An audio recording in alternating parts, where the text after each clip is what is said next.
আজকে আপনাদের মানে বলবো যে যে এখন যে অন্নপূর্ণা ভাণ্ডারের ব্যাপারটা নিয়ে যে মোদি গভর্নমেন্ট যে ডিক্লেয়ার করেছিল তার এখন কি স্ট্যাটাস। তো আজকে বিজেপি ওভারহুইলিং ভোটে জেতার পর তো এখন যে অন্নপূর্ণার যে স্কিমটা আপনাদের কি স্ট্যাটাস আপনাকে আমি বলে দিচ্ছি আপনাদের কাছে, এটা আপনাদের কাছে সবথেকে বেশি কোয়ারি। এটা হলো যে অন্নপূর্ণা ভাণ্ডারে আমি দেখতে পাচ্ছেন এআইতে অলরেডি লেখা আছে, দেখুন। অন্নপূর্ণা ভাণ্ডার হলো 2024 সালের পশ্চিমবঙ্গ বিধানসভা নির্বাচনের সামনে রেখে ভারতীয় জনতা পার্টি একটি প্রধান নির্বাচনী প্রতিশ্রুতি দিয়েছিলেন। এটি বর্তমানে তৃণমূল কংগ্রেস সরকারের লক্ষ্মী ভাণ্ডার প্রকল্পে পাল্টা দিয়ে ঘোষণা করা হয়েছে। আর হচ্ছে বিজেপির নির্বাচনে ইস্তেহার ও সংকল্পপত্রতে বলা হয়েছে কি কি সেটা দেখেন। লেখা আছে মাসিক ভাতা, যে রাজ্যে বিজেপি ক্ষমতা এলে বাংলার মহিলাদের প্রতি মাসে 3,000 টাকা করে সরাসরি ব্যাঙ্ক অ্যাকাউন্টে দেওয়া হবে। এছাড়াও বাৎসরিক সুবিধা পাওয়া যাবে, মহিলাদের মোট 36,000 টাকা পাবেন।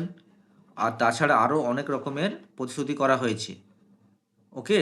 আর টাকা জমা দেওয়ার যে লেখা আছে প্রতি মাসে 1 থেকে 5 তারিখ আমার টাকা অ্যাকাউন্টে পৌঁছে যাবে।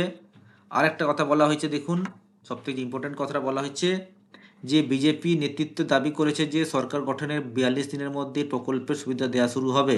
সুতরাং আপনারা যারা অন্নপূর্ণা ভাণ্ডার নিয়ে এতে ছিলেন, আরও কিছু কিছু মেসেজ শোনা গেছে যে আপনাদের যে লক্ষ্মী ভাণ্ডারের যে লিঙ্ক আছে, আর লক্ষ্মী ভাণ্ডারের নাম হয়তো চেঞ্জ হয়ে শোনা গেছে নামটা চেঞ্জ হয়ে গিয়ে অন্নপূর্ণা ভাণ্ডার হবে, আর তার মাসিক যে এটা 3,000 টাকা হয়ে যাবে ফ্রেন্ডস।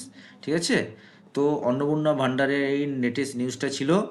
তো আপনাদের যদি আরও কিছু নিউজ থাকে, মানে আপনাদের কাছে কোয়ারি থাকে, আমাকে অবশ্যই জানাতে পারেন।